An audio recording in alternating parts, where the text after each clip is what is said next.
Merci de votre fidélité à Télé Sud et bienvenue dans cette nouvelle édition de l'entretien du jour. Je reçois aujourd'hui Mme Elisabeth Crossette, qui est présidente de Think Africa France. Bonjour. Bonjour, M. Kamayo. C'est un plaisir de vous recevoir, d'autant plus qu'il y a ce forum sur l'eau qui se tient à Marseille, qui est un forum de solutions apparemment. Vous en avez un commentaire, vous avez un peu suivi les travaux?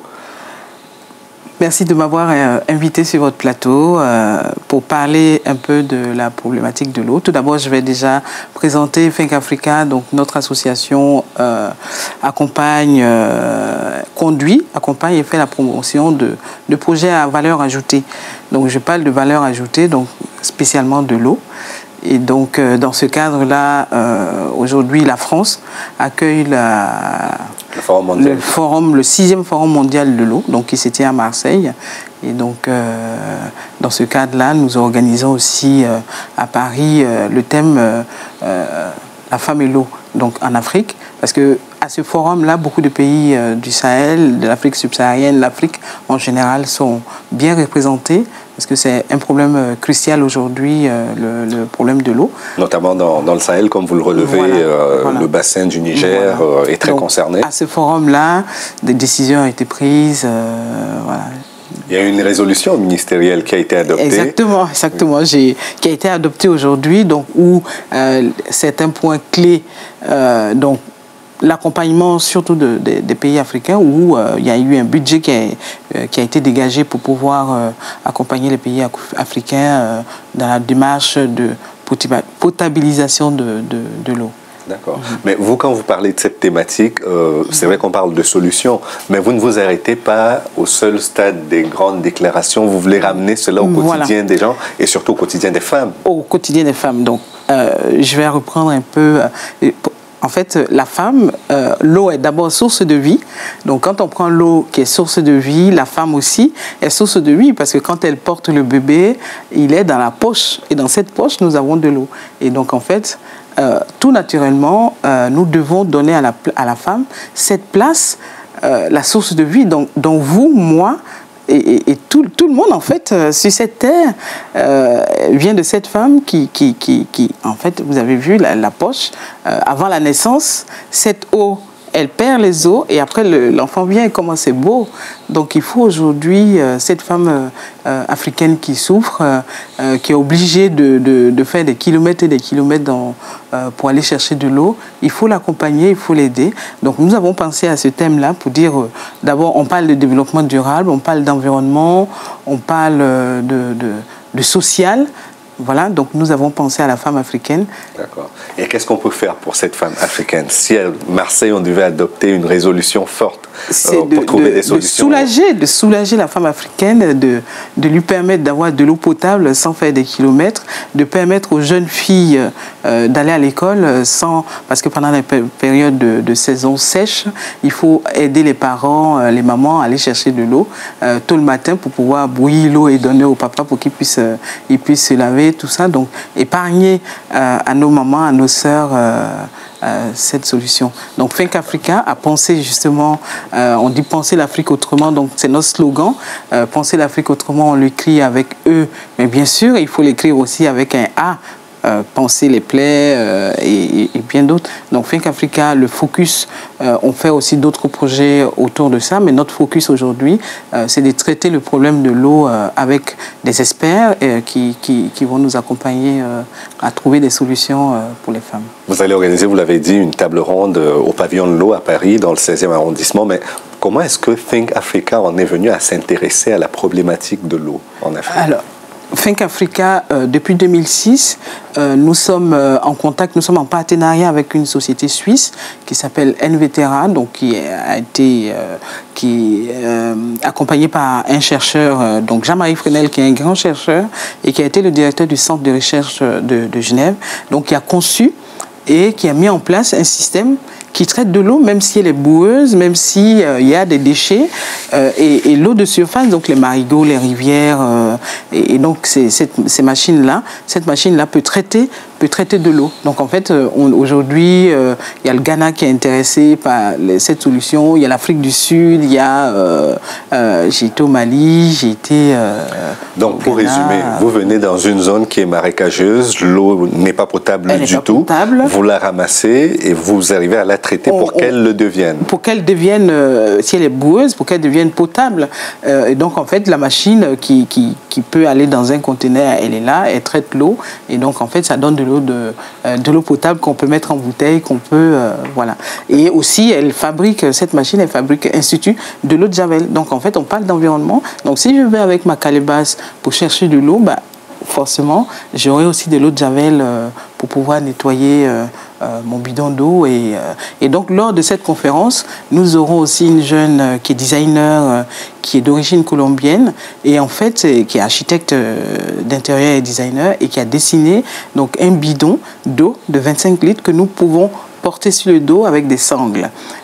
Donc pour pouvoir aussi soulager, parce qu'en fait je prends de l'eau que je porte sur la tête, mais quand j'attrape l'eau que j'ai sur la tête comme ça, elle est plus potable parce que je mets les mains dedans. Donc avec voilà. Donc lors de cette conférence aussi on va parler. Donc il y aura plusieurs chercheurs qui vont venir d'Afrique, de Côte d'Ivoire pour nous parler un peu du retour d'expérience. Il y aura aussi l'AFD, donc qui est l'Agence française du développement, qui sera présent et qui nous parlera aussi. Je leur ai demandé un peu de nous parler en tant qu'Agence française de développement, comment ils peuvent accompagner justement l'Afrique à financer des projets d'eau potable.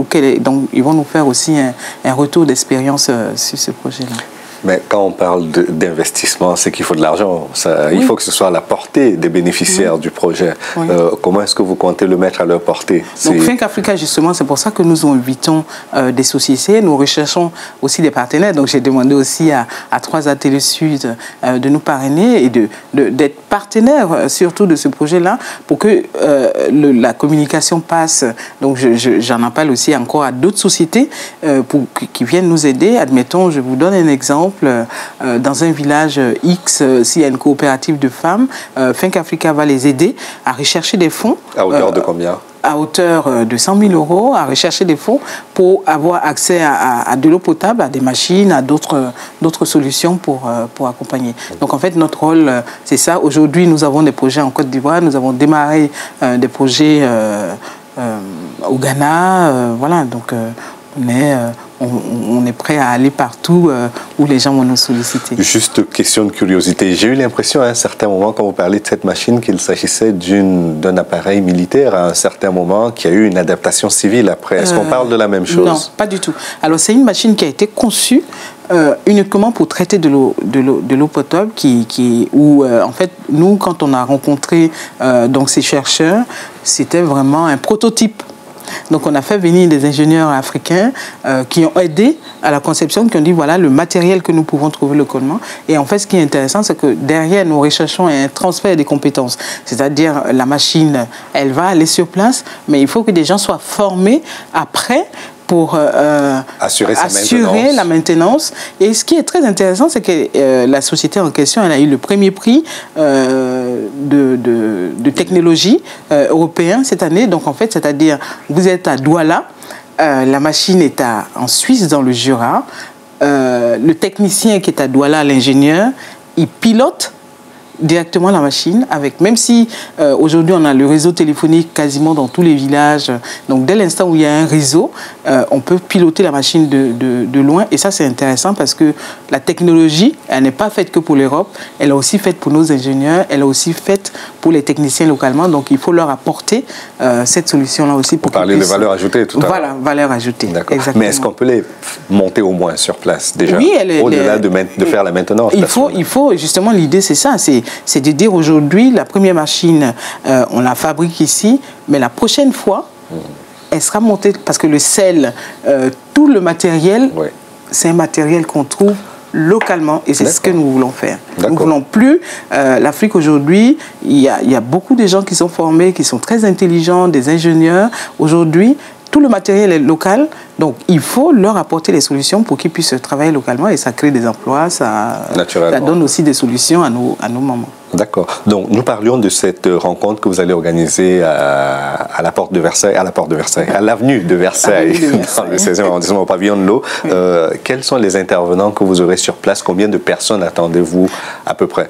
J'ai vu qu'il fallait s'inscrire avant le 23. Alors, bon, nous attendons à peu près une centaine de personnes. Donc, les chercheurs, donc j'ai parlé de Jean-Marie Fresnel, qui est chercheur, l'ambassadeur de la Côte d'Ivoire auprès de l'UNESCO est chercheur aussi. Donc, en fait, elle sera là en tant qu'expert. Il y aura l'ambassadeur du Ghana et il y aura aussi l'Agence française de développement qui va intervenir. Et donc, ce serait intéressant, il y aura du beau monde, quoi. Mais du beau monde, mais derrière ce que nous voulons, c'est de dire, voilà, il y a du beau monde, mais des décideurs pour dire aujourd'hui, dans mon village, dans votre village, les gens ont besoin d'eau, comment nous pouvons les accompagner pour soulager.